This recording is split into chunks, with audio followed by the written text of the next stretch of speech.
Call the meeting to order. Roll call. Mayor Pro Tem Wiggins. Here. Councilmember Smith. Here. Councilmember Hagee. Present. And Councilmember Wallstrom. Here. Everyone is present. Thank you. Thank you. At this time, I'd like to invite you all to stand for the invocation that will be delivered by Pastor John Barnes from the Stallion Springs Community Church.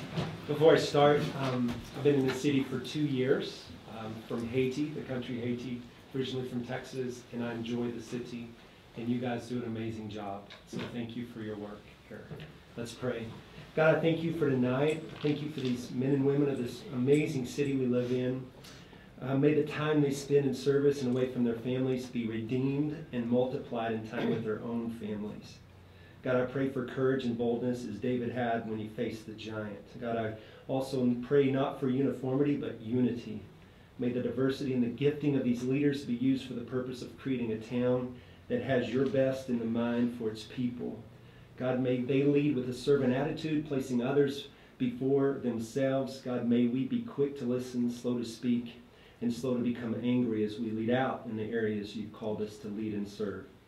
God, we know that there are many plans in here, but it's your purpose that always prevails. And God, as we are surrounded by the mountains, may we remember that we are surrounded by your love, but also may we be a town that provides protection for those that cannot protect themselves. Jesus, you declared the greatest among us shall be your servants, and the first shall be last, and the last shall be first. May this be the attitude at the forefront of those minds who lead out in this great city. And we pray all this in Jesus' name. Amen. Amen. Mr. Wallstrom, would you lead us in the pledge of the flag? Ready, salute.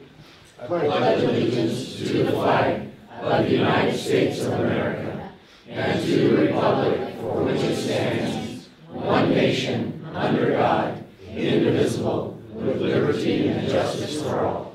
You may be seated. City Clerk's report. Thank you, Honorable Mayor Pro Tem and council members. This will be the declaration of election results. So on November 6, 2018, the general municipal election was held and conducted at the City of Tehachapi for 4 seats of the office of City Council Member and the office of City Treasurer. The election was consolidated with the County of Kern and certified on December 4, 2018 by the Kern County Auditor Controller, County Clerk. So we have a resolution here reciting the fact of the general municipal election held on November 6, 2018, declaring the result, and such other matters as provided by law. And we'd recommend that you approve that. Thank you. Any questions from the audience? Council? I'll entertain a motion. So moved. Second. It's been moved and seconded. All in favor say aye. Aye. Aye. Opposed? Let the record show it was a 4-0 vote. Swearing in of the officer.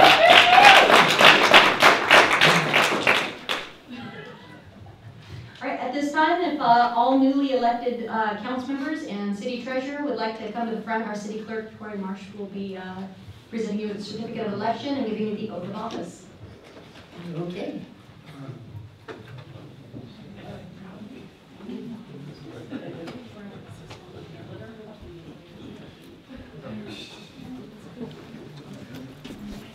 Hey, Dennis. How you doing? Good, sir.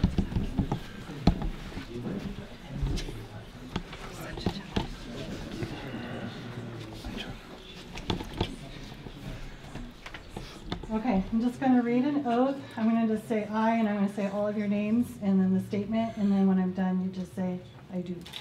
Okay? You can raise your right hand. Okay, I, Michael Davies, Susan Wiggins, Susan Scholler, and Phil Smith, do solemnly affirm that I will support and defend the Constitution of the United States and the Constitution of the State of California against all enemies, foreign and domestic, that I will bear true faith and allegiance to the Constitution of the United States and the Constitution of the State of California, that I take this obligation freely without any mental reservation or purpose of evasion, and that I will well and faithfully discharge the duties upon which I'm about to enter. I do. I do. I do. Thank you. I'm going to have you all sign your forms here. Let's come over here. Okay. Susan Scholler is on a trip that, or I'm sorry, Susan Scholler's right here. Joan Hokencourt is on a trip that she had scheduled many months ago, so she'll be sworn in as soon as she returns. I don't want you to think we forgot about her.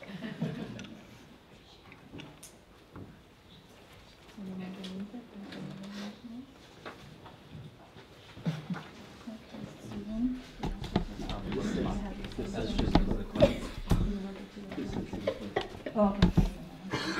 So not this major, just the other. Oh, just the, I was gonna say.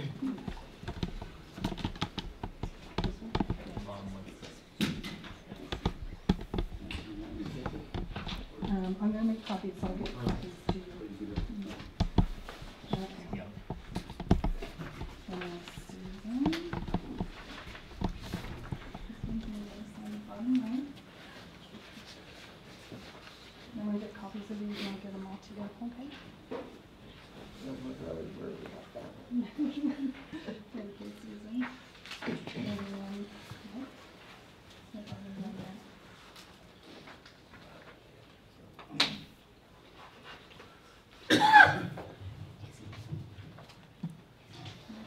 And at this time, we'll take a brief intermission so we can change seats, and if anybody would like to take photos, you're welcome to.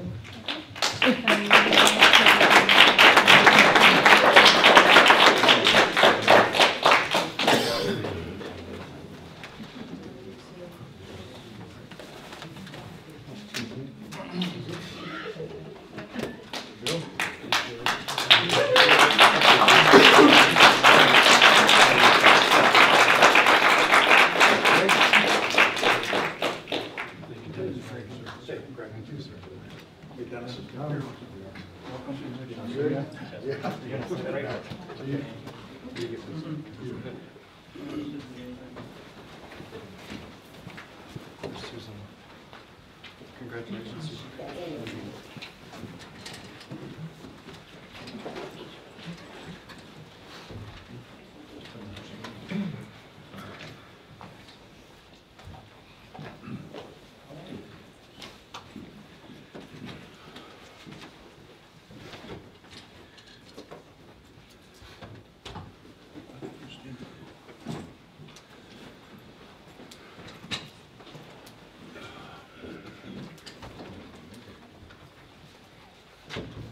You ready? All right, we're all switched around. At this time, I'd like to introduce the consent agenda. All items listed with an asterisk are considered to be routine and non-controversial by city staff. Consent items will be considered first and may be approved by one motion if no member of the council or audience wishes to comment or ask any questions. Does anyone from the audience wish to remove anything from the consent agenda? Council? Item number 5, Madam Mayor. Anyone else? All right, I'll entertain a motion to approve the consent agenda minus item 5. So moved. I'll second it. Moved and seconded. All in favor say aye. Aye. Opposed? Let the record show it was a 4-0 vote. Audience oral and written communications. The City Council welcomes public comments on any items within the subject matter jurisdiction of the Council. We respectfully request that this public forum be utilized in a positive and constructive manner. Persons addressing the Council should first state their name and area of residence, the name or the matter of the city business to be discussed, and an organization if you are representing one. Comments on a specific agenda item may be made when that agenda item comes up. Are there any public comments from the audience? All right. Seeing none, we will move on to 5, you said, right? Yeah, thank you. Okay. Yeah, I just have one point or one question regarding item number 5 for the disbursement of bills, which directly relates to item number 6. Item number 6 was the removal of RSI Petroleum's payments from the main check register. Why was that pulled out as a separate line item? Because Councilmember Davies works for them, so that this allows him to recuse himself and leave the room. Oh, okay. Thank you. Okay, Madam Mayor, I have no other questions. Did you want to move to approve? I will make a motion to approve the item number 6 for the disbursement of payment of bills as recommended by staff. That's item number 5. No, Sorry, number 5. Yeah. Do I have a second? I'll second. It's moved and seconded. All in favor say aye. Aye. Aye. Opposed? No, he's the number 6. All right, all right. Let the record show it was a 4-0 vote. Now, number 6, Mr. Schroeder. Item number 6, I'll take this. And we had talked to Mr. Davies about this before because Mr. Davies works for RSI Petroleum. We've been buying fuel from them for some 25 years or so. We don't want there to be a perceived conflict. So Mr. Davies will be leaving the room, excusing himself, and we can take a vote on this particular Mr. item. Davies needs to announce that he has a conflict, potentially conflict of interest, because he's an employee of RSI. And this needs to be reflected in the minutes, that he made that announcement, and then he can leave. I am an employee of RSI Petroleum, so I'm going to recuse myself from this, so there will be no conflict.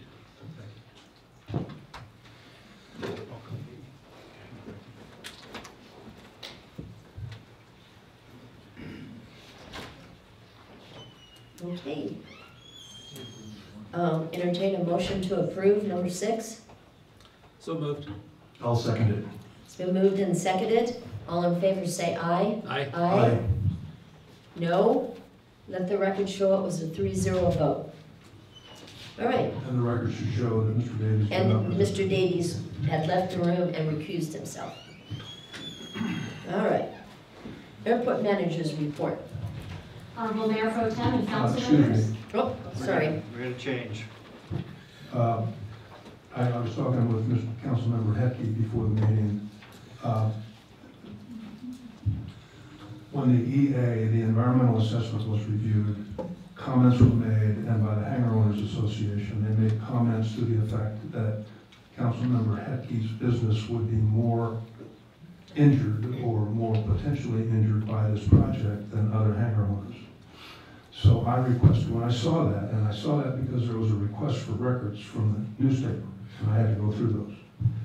When I saw that, I asked Richards, Watson, and Gershon if there was a possibility that there's a conflict here, and Ken has had other requests through the FPPC. Some have said he had conflict on certain things, and some have said he didn't. So it was kind of a toss-up as far as I was concerned, what would happen. I just showed him tonight, and I got it myself tonight, the decision of our special counsel, Richards, Watson, and Gershon, that there may be a conflict. But there's no case law on this, there's no Attorney General's opinion on this. They were recommending that we have a Fair Political Practices Commission advice letter done. Now, as I understand it, this has to be done before the end of the month. You're not going to get an FPPC advice letter before the end of the month, as Ken and I both know. So I don't know how I've recommended that he recuse himself. I think he wants to participate in this. Excuse me if I'm wrong. Yeah, thank you, Mr. Schroeder. And doesn't really want to recuse himself unless he has to. He hasn't had a chance to review this opinion yet. And so I'll leave it at that. I'm recommending if you move forward with it, that he recuse himself. Thank you, Mr. Schroeder. As you mentioned, I was just made aware of this document, which is actually a substantial document that came from the attorney's office, 10 minutes ago. And I would like time to review that in its entirety. And I didn't count the number of pages. I only made it through about 3, but I think there's probably 10 or 12 pages of solid opinion from the law firm regarding this issue and my business. I would like to have the time to read that and understand what that says in its entirety. In addition, I would like to also send that to the FPPC for their guidance and input on whether or not I have a conflict. this particular situation revolves around, as Ashley has indicated in the past, you know, a taxiway drainage project. And I feel that it would be beneficial that we as a group postpone this decision on this particular issue. And I understand that there may or there may not, this is the first I've heard of it having a deadline.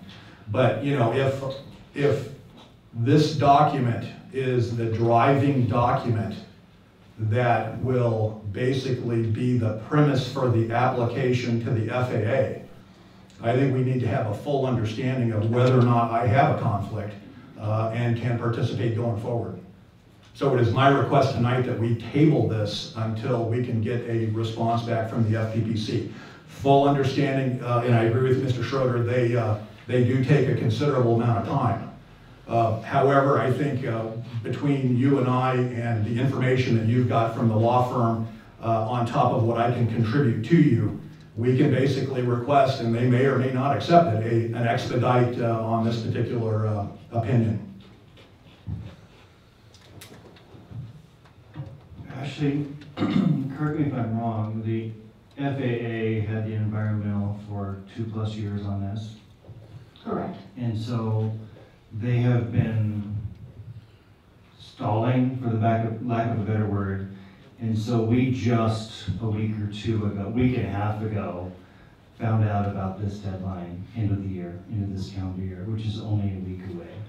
So we were forced to put it on the council agenda. This is a pre-application submission, not a full application, but a pre-application.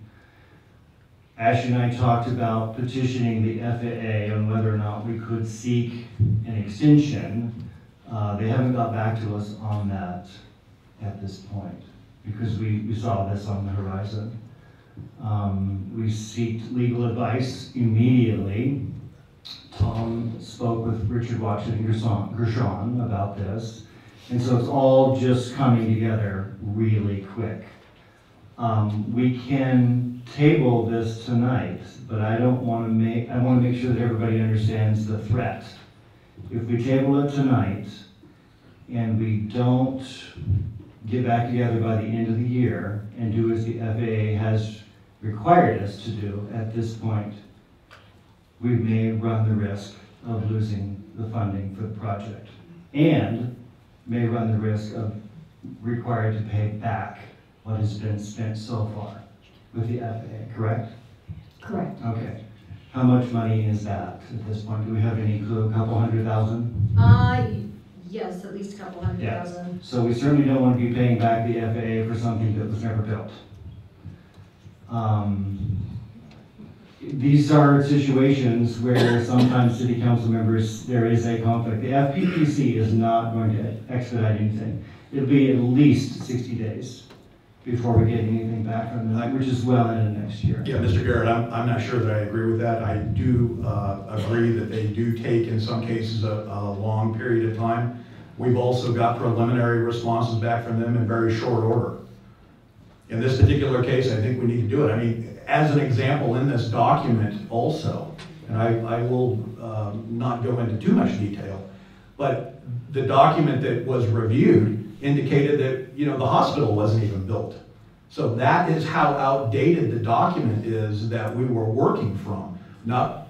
Let me just interrupt. I don't mean to interrupt what you're saying, except to warn you that if you do have a 1090 conflict, you're participating in the discussion, and that could be a violation of the law. So okay. I would keep my comments to the delay, to the okay. continuing. Point taken, Mr. Schroeder.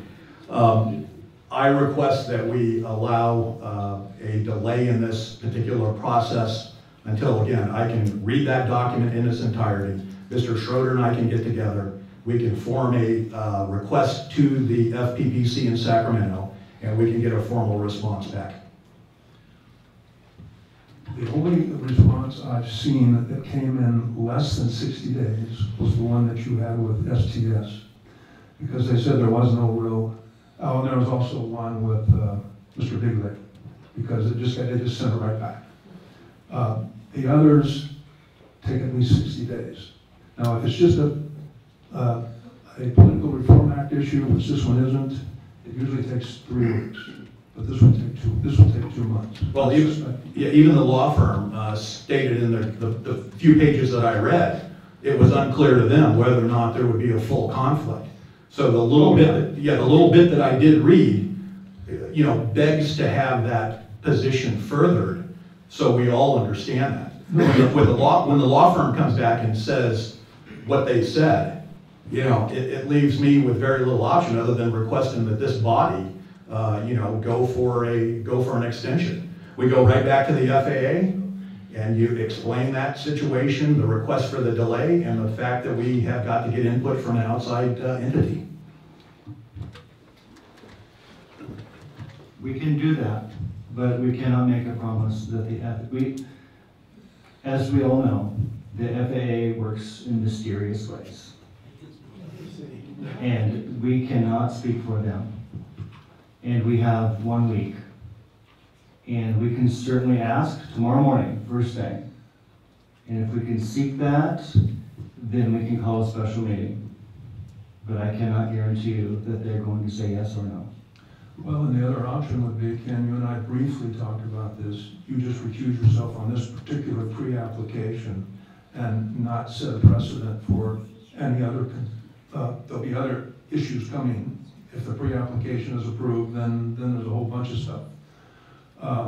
That would allow it to move forward at this point. Yeah, again, Mr. Schroeder, and I appreciate what you said. The issue is the information that's driving the pre-application is, in essence, it's not accurate. That's the issue that we face, and we face that as a body. And albeit that, if we've been working on this for a couple of years, that information was a couple of years old when it was presented to everybody. So maybe it is high time for us to look at that and say, let's get the document, the driving document, up to current status. And then at that point, we will have a little bit of additional time with a request to the FPPC. And then at that point, there could be a decision made on my recusal. I agree that the document is somewhat outdated. When we submitted the application some 2.5 years ago, it was current. The FAA returned it to us just recently, and this is simply a pre-application. So with the application, we would be correcting all of the different changes that have been made in the last 2.5 years, correct? Yeah, so we're talking same project, 2 different things. As you know, we've received comments back from the from tenants, different agencies and everything for the EA. Those are all taken into consideration. Document gets changed, so we're still waiting on finalizing that EA. Okay, but until then, in order to keep the timeline going with this grant, we have to do this pre-application, get it in by December 31st, and then it just keeps that timeline going. Of course, everything in with the design would go right along with the EA once that's finalized.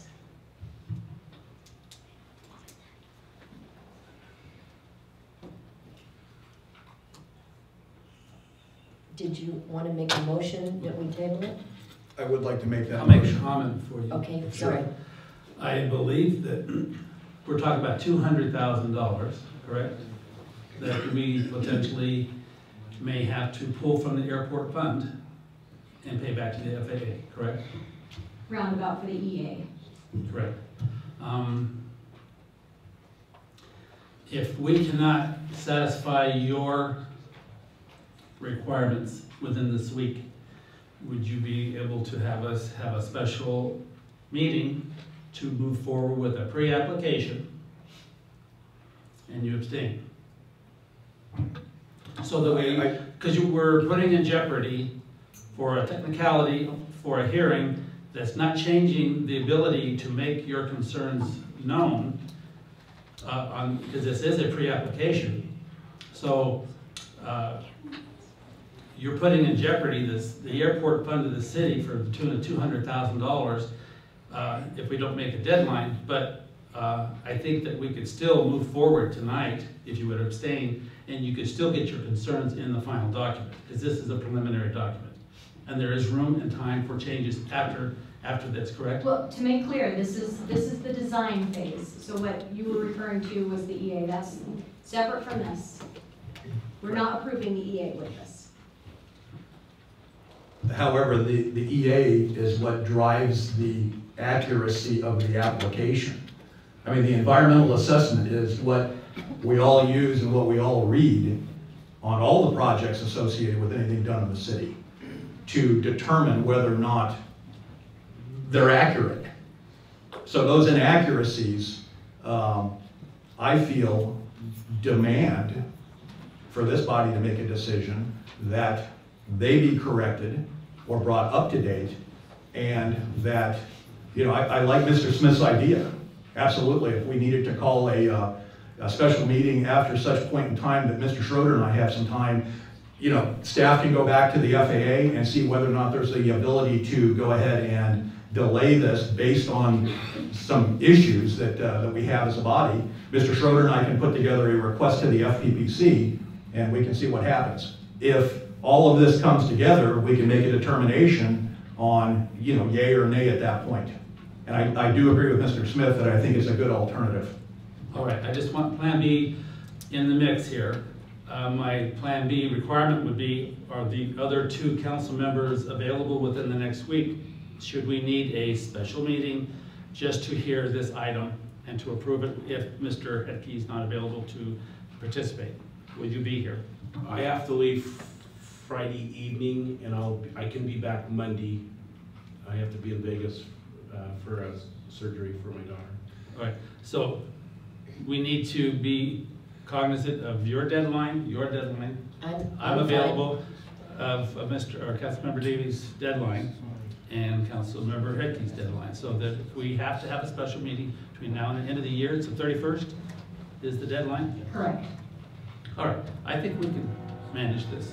Come in for 5 minutes to do this if you can't participate. So, Let me ask a clarification. So the environmental assessment doesn't have anything to do with what we're doing tonight? No, he's correct. It does play a part in it, But but they're no, not- we are not approving the environmental assessment. They're not commenting on the environmental assessment. You're not They going are to not. change it based on their comments tonight. No, So all we're doing is giving you the authority to submit the pre-application. for the design. Yeah. Right, so really, we're talking apples and oranges. This is just a pre-application. The application will be corrected in every way to reflect current conditions and design. and they would reflect any issues subsequent to the first initial filing, any issues that we may have now with the EA.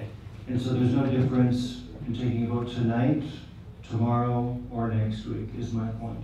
Okay, my recommendation would be, Councilman Hetke, go ahead and recuse, and I think we can handle what your concerns are and take them with the seriousness that you're imposing on them. It'll buy us a little bit of time, and I think it'll buy Mr. Schroeder and I some time to go back to Sacramento on some issues. So based on that request and my information that's available to me, due to the fact that I do have a business at the airport, I will recuse myself from this discussion and we will proceed as requested for this particular item. Okay.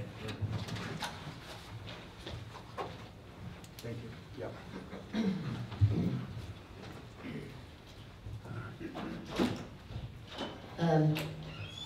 I'll entertain a motion to We gotta hear the report first. Okay, Honorable Mayor Pro Tem and council members.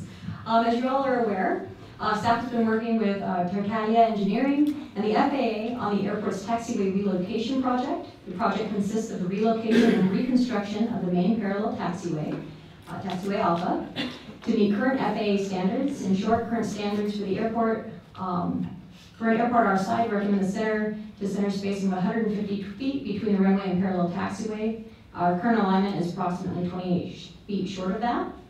The pavement on the taxiway is also generally in poor shape. Geotechnical testing indicated that the taxiway structure is deficit to the point where reconstruction of the taxiway is warranted. And lastly, without an established drainage system, infilled areas along the south side of the runway surface drain across the connecting taxiways, creating hazardous conditions. For funding, the current total project budget is an estimated $4.9 million. This includes all project costs as well as city staff time and expenses for what will become a multi-year, multi-grant effort. The FAA funds 90% of the eligible cost, which is approximately $4,410,000. Caltrans, Division of Aeronautics, provides funding for up to 5% of the federal grant amount, which would be approximately $220,000. And the City of Tehachapi, which is the grant sponsor, will fund the remainder, which is approximately $269,000.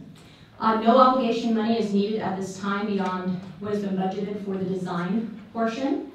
A breakdown of the design phase costs is on your report there. If, for whatever reason, the Division of Aeronautics, Caltrans, does not pay their portion, the total amount of obligation for the city would be $21,000. This is again for the design portion. And just to give you a tentative timeline, like we talked about, we are currently going through the EA with a tentative completion date of 12/31 of this year. The design phase would go 2019 through 2020. Construction phase 1, which would also consist of the drainage, would be 2021, and construction phase 2 would be 2022. Let's see, as for the recommendation, the procedure would be to submit a placeholder application for the design of the project. Presuming it's tentatively approved by the FAA, City will progress the project to the bid-ready stage and solicit bids.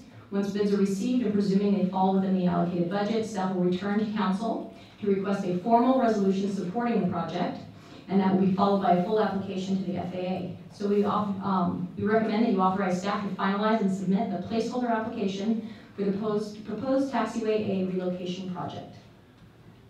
Okay, thank you. Any comments from the public concerning this? Council? No. I'll entertain a motion now. All right, motion on staff's recommendation. I'll second it. It's moved and seconded. All in favor say aye. Aye. Aye. Let the record show it was a 3 vote with 1 recusal. Thank you, guys. Thank you. Assistant to the city manager's report. Good evening, Mayor Pro Tem Wiggins and council members. As you're aware, on April 2nd, the Tehachapi City Council approved the implementation of mandatory commercial organics. That was to meet the requirements of AB 1826, and that, in short, requires local jurisdictions across the state to implement an organics waste recycling program to divert organic waste generated by businesses and multifamily residential dwellings from the landfill.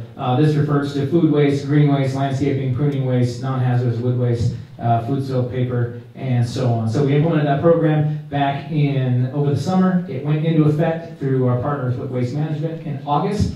And so this is sort of the last official implementation of this into the city code, and also looking to adopt an ordinance. So today we're looking to the first reading, this is the first reading, to amend city ordinance number 343-626 and Tehachapi Municipal Code section 8.0.090, and that will also replace some of the language in there to require that basically the proper receptacles and subscription to organic services for qualifying businesses and multifamily residents, and that will put it inside of the city code. Waste Management, as we mentioned, successfully implemented this program back in August, and they are actually here. Josh Manis with Waste Management, if you have any questions as well for him on this program. And again, this is just the first reading of the amending for the ordinance and the amendment of the municipal code. Thank you. Any comments or questions from the audience?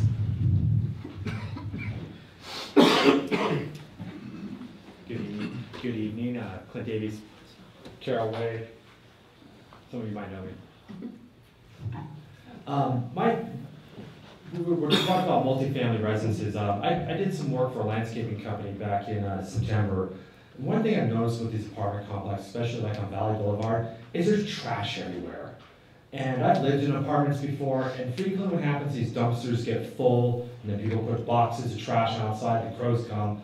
And I know that Mrs. Joan Pokencourt was talking about a lot of these areas that have trash and don't look good. We need to look into why do they not have enough trash receptacles to begin with, so it's not thrown out into the parking lots, it gets blown all over the neighborhood. And that's my comment. Thank you. Thank you. We will. Yes, and we'll be happy to look into that. I have a couple of crows in my neighborhood that cause me all kinds of angst. So, any other comments from the audience? Council? Yes, Madam Mayor, I did hear from a couple of business owners that were in the restaurant business, and they said that this particular process would definitely impact what they're doing in regards to separating and the time and the effort that it's going to take them to separate the bio material from the other hard paper related typical trash. And their input to me was that they were not very happy with that because it's truly going to be an inconvenience to them, and it's going to take extra effort on their bus people who bus the tables and throw the trash in one container and then the leftover French fries in another. And it was a concern that was presented. And as most of us know, that the small mom and pop businesses that we have in town, that's the essence of that's what Tehachapi stands for, those small businesses. The bigger corporations can probably handle it a little bit better because they've got a corporation behind them, but the little guys are going to be impacted a little bit more. So there was concern that was voiced to me by restaurant owners regarding this. I mean, they weren't completely opposed to it, but they said it would impact them and it would impact their ability to be as efficient as they are. Yeah, I think you pretty much just summed up recycling across the state. I mean, everybody's having to, and we work with a couple businesses in waste management. Actually has a business recycling manager, Ashley Cortez, and she's worked with them as well.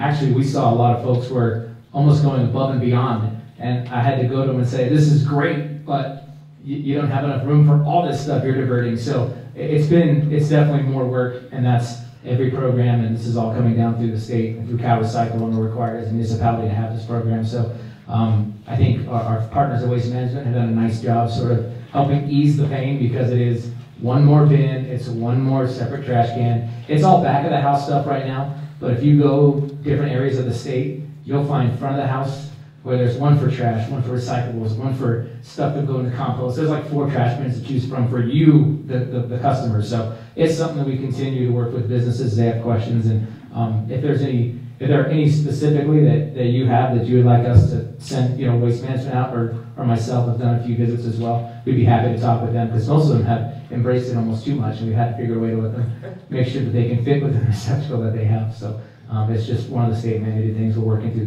the issues. Great, thank you. Any other questions from the council? No. Then I'll entertain. You had a question? I'm sorry, I missed you. Come on up. There's no action. Oh, all right. George Sandy, resident for 30 years, I guess. Anyways, on a personal level, this poses a problem for me, because I built a concrete slab to hold the 2 big containers I already have to separate the trash. If we have to have another one, another container, I have to enlarge that a little bit. And I don't like the looks of all these big garbage cans in my yard, but that's beside the point. I'll go along with the appearance as long as we've reached the object of the whole idea. But on a personal level, I understand this applies to homeowners as well as small businesses. Just businesses right now. It's just commercial organics. Well, the amount of garbage we generate wouldn't amount to a shopping bag full in a week, because we recycle all our garbage for our yard. And I'd hate to be storing an empty container all year and possibly rolling it out or accumulating garbage in there until I get enough to warrant pushing it out to the curb, and to have the garbage company even waste the fuel and time to pick it up and take it along. So I'm very much against it on my level, but maybe everybody doesn't recycle all their garbage like we do in our yard. So I thought I'd throw that in the hopper. Thank you. Thank you. And you said that it's only businesses right now. Yeah, it was specific to businesses that generate 4 cubic yards of mixed solid waste. Originally, when we adopted our program, those are the 2019 standards. When we adopted our program, we adopted it to the 2019 standards, so we weren't coming back in 2019 and saying, oh yeah, by the way, all these extra businesses.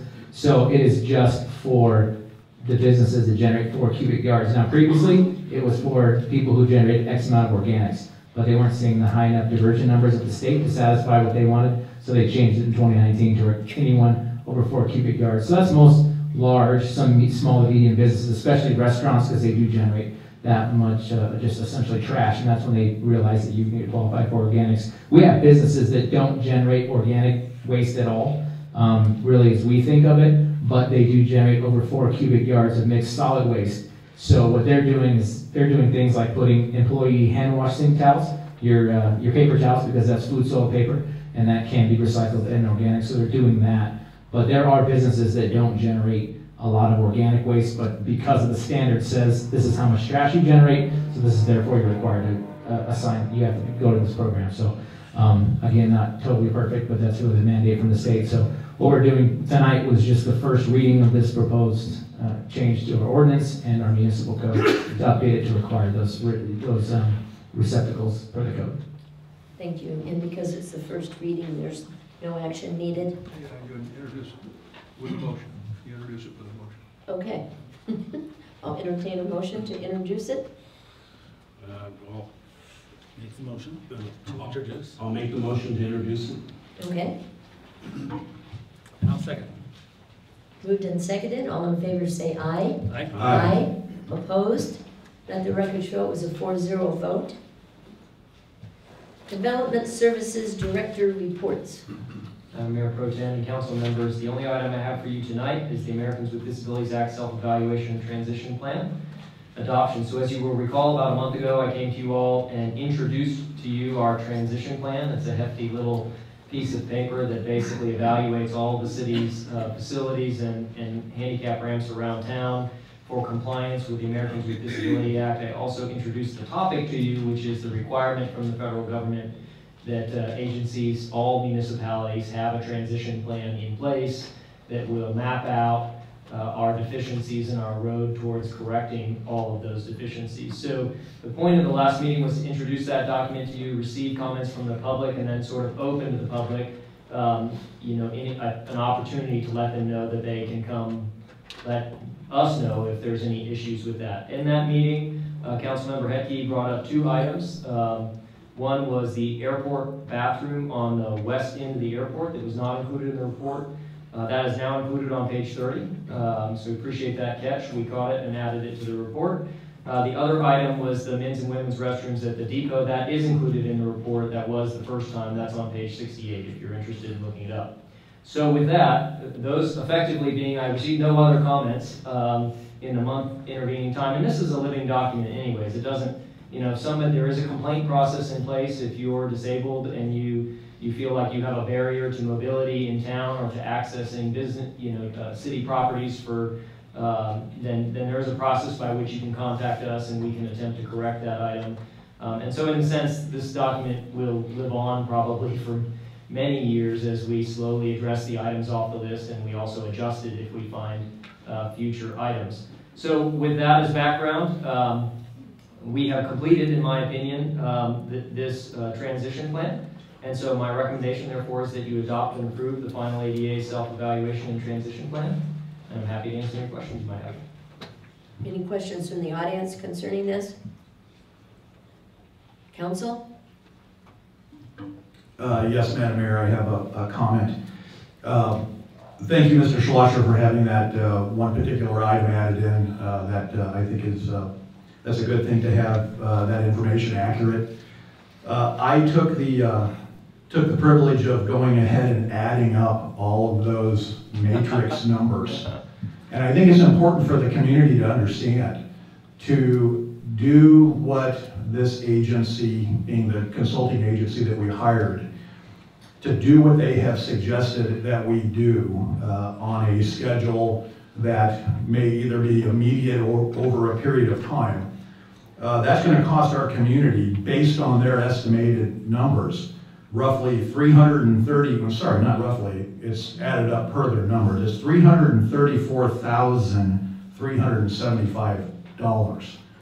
That's a lot of money. And it's a lot of money for the community when you get into, and again, this is just, sorry, let me digress a little bit. This is just based on their matrix. It doesn't include all of the sidewalks, the curbs, the gutter issue. I don't even know, and I would be afraid to guess, Jay, and maybe you could throw some numbers out. Millions. It's a big number. Yeah. And to do that for a small community, there's going to be a significant impact, in my opinion. Is it needed? We need to be very receptive to supporting everyone, whether they're handicapped or not.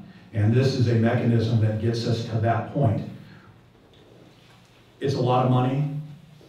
I think it's worth mentioning the amount of money that it is. And thanks for that report. I think it's a good document to work from.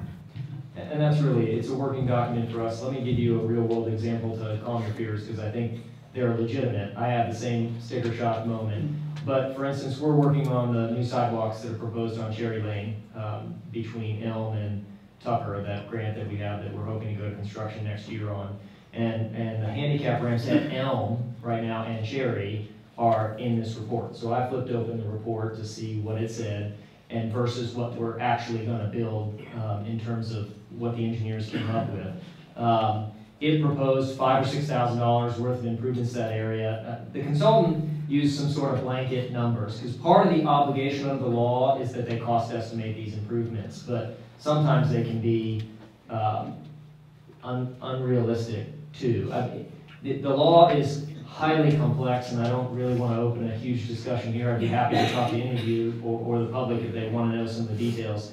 The law speaks to us about what we can and can't do, and what level of modification. We have to make it perfect when we modify it, and the law gives us flexibility to use good engineering judgment. So my point is this is a great starting document. It meets an obligation we have to the federal government, which is an important thing, and it becomes a resource to us in the engineering department as we're fixing things or improving City Hall, that we'll go through and fix the bathrooms in there and kind of step by step our way through it. So while the number is large, my belief is that we're going to be able to bear the burden over the course of time as we're doing our job. Does that make sense? It does. So anyway, but yes, thank you for your comments on the report. Yeah, man, thank you for that response.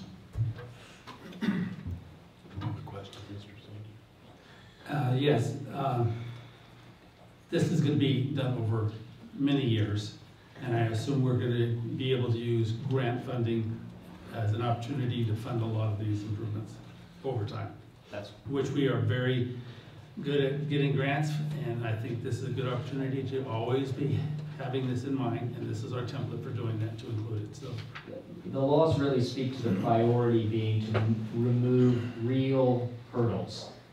So there may be a handicap ramp right here on the corner that is slightly out of compliance, but it's out of compliance with the law, but doesn't represent a real hurdle to a person in a wheelchair arriving at a business or arriving in a building. And so the goal is always removing real barriers, and then as we do projects, perfecting them to the greatest degree possible. But heck, you live in a mountain town, there are going to be places where the road is so sloped that there's no way to build a handicap ramp that meets the compliance law. And the law speaks to that and allows us the flexibility to do our job. So anyway, it's complex, but...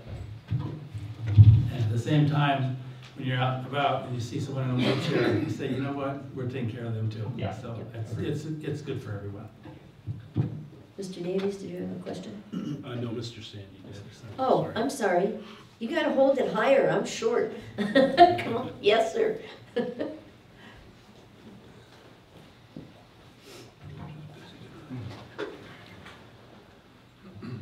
I read all of that, and I'm not sure I understood all of the document, but as it pertains to the aviator park on the airport.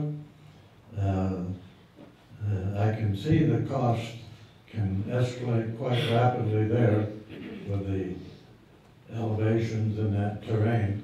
But a couple things that I might want to mention that would really jack up the cost would be the fact that we have too many trees and we have heavy root runners all over the place. People in pretty good condition can negotiate it, but handicapped with motorized things and even walking might have a problem. So I envision we might have to put little walkways all around that little park, and they probably have to be certain width, 4 feet or whatever. We have, when I built the hangar on the end of the park, I made a ramp from my concrete through the retaining wall to accommodate handicap. They could come up my wide sidewalk and turn right into the park on the top of the elevation, very gradual, so it wouldn't require a stop and rest point along the way. But it may not be quite built to code, I'm not sure. But that is one idea that may help in that cost of that park. But again, this park has been developed and built by the pilots who maintained it for a while, and then the city took over the maintenance, and doing so, they opened up the park to the general public, which I really approve of, and make good use of those facilities, and they're quite beautiful. However, if you have a public maintained park that draws as many as 200 or 300 people sometimes when they have fundraisers and things like that, then you might have to consider something more permanent and negotiable in the way of negotiable, I mean, in getting in and out of restroom facilities. So this may be a good opportunity to put a proper restroom in that little park, a minimum expense type, tilt up concrete and unisex and one door and take your turn, or whatever would work, like maybe down at the ballpark on Apple. So I didn't want this plan to go forward without some consideration of a restroom, because the porta potties are not quite the answer to a city moving forward with its facilities like we are. Thank you. Thank you. Any other comments from the audience? Questions from the council?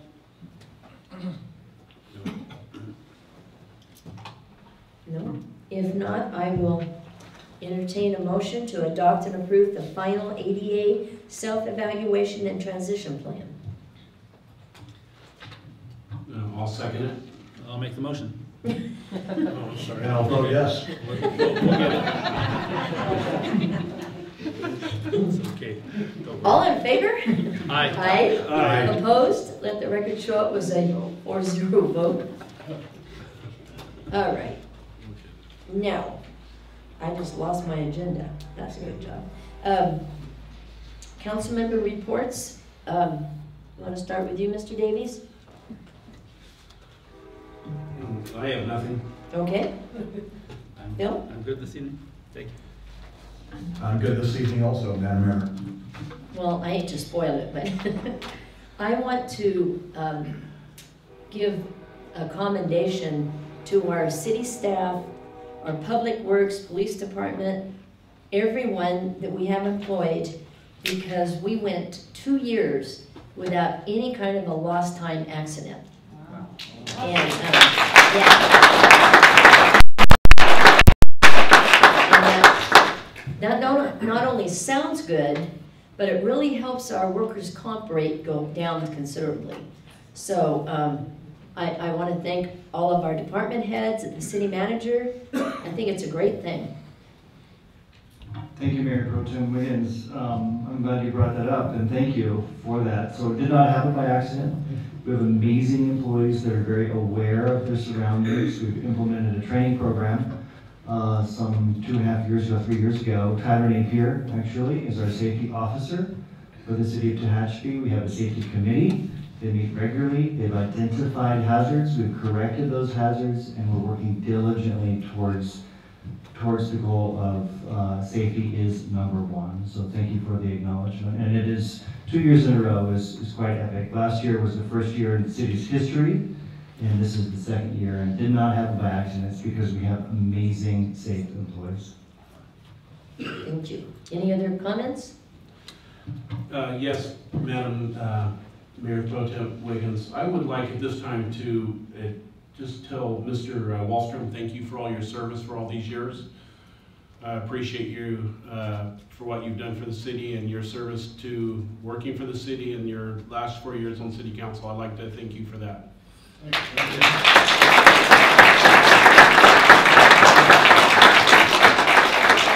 Any other comments? If not, then we are going to adjourn to closed session. Any vote that is taken will be announced back in this room by the city attorney. And all of you have a Merry Christmas.